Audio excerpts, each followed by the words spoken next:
The Age Friendly City programme has been established in Stoke-on-Trent for about 18 months now, and its aim is to improve the quality of life for older citizens.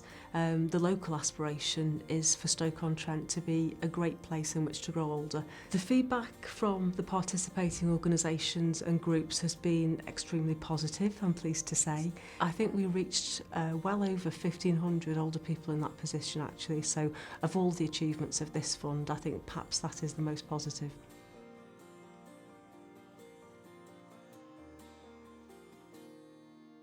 The garden project, we recruit volunteers to come out and cut people's lawns, tidy the gardens up, hedges, bushes, things like that. This scheme came from older people. It came from the fact that an older person had been attacked in their own homes, and I thought we've got to do something about it. I think really at this stage I need help, and I've said more or less this before. It's all right for people to think you've got a lovely bungalow and lovely garden, but it's got to be kept nice.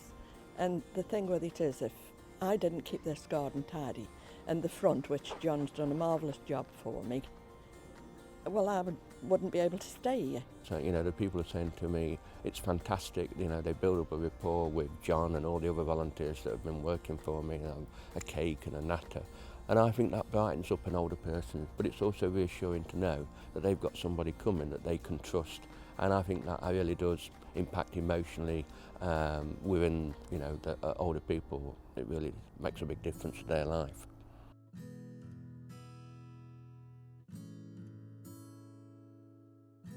Yes, the Bethel Light Lunch Group.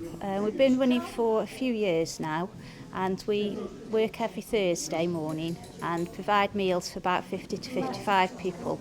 It's a 3-course meal that they can choose what they want off a menu, and we just enjoy the social aspect of it. It's made a big difference because what we aimed for is excellence, and we want to have the best for the people that actually come here. And really it's the one time in the week for a lot of them that they can come and socialise. So by having a nice environment and being able to relax together, it's made a big difference. It is absolutely fantastic. If it wasn't for such places as this, we wouldn't hardly see anyone at all, just a few people in the complex. Here is so friendly. We meet people, we have a natter, we enjoy the meal. It is absolutely fantastic. Isolation is a big problem. As you speak to the various people, a lot of them do live on their own. And what we find is that we get the same people coming every week. So they make friends outside their own homes, and they look forward to it, and you'll find that they'll go around chatting to each other. Good food, good company, and just a place to be. It's something to look forward to.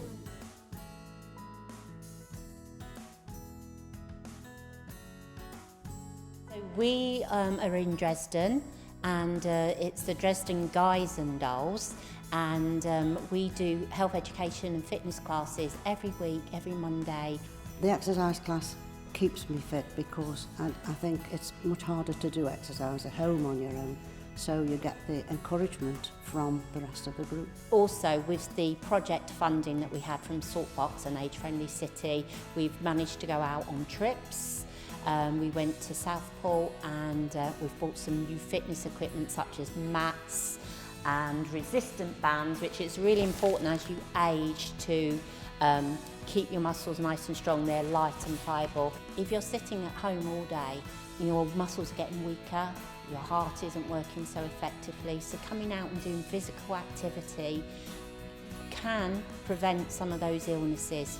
It's not only just the exercise, which is fantastic for both health and everything else, but also it's the social side. And some people who can't get out look forward to coming to the classes, and like I said, this is where it's very, very popular. It's great, really is good.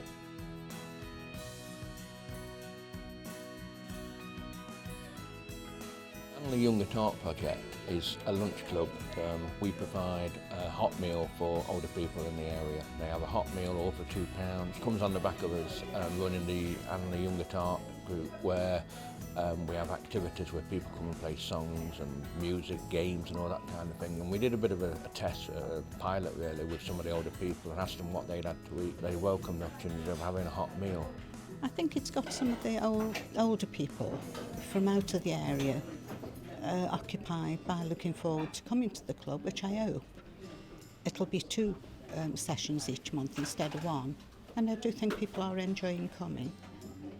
We've had a lot of positive feedback, certainly from local health professionals in the area who were going out seeing older people who were not having a hot meal. So they've been referring older people to the project and said that it's fantastic what we're doing.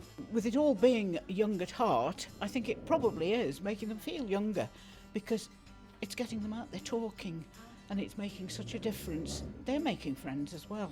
Getting the grant from Saltbox has enabled us to buy all the equipment, cups and saucers, tea urns, allowed us to buy obviously food, everything that you need to run a lunch club, and there's no question about it. If we had not had that grant, we certainly wouldn't be in the position that we're in today. We'd really like to thank Saltbox for the great work that they've done in managing the small grants fund for us, but I think we'd particularly like to thank the older people that worked with them. They put in a huge amount of time, and without their commitment and their dedication to the process over the 2 years, I'm sure that we wouldn't have achieved anywhere near what we have. So we'd really very much like to extend our thanks to them for the contribution that they made, which was invaluable.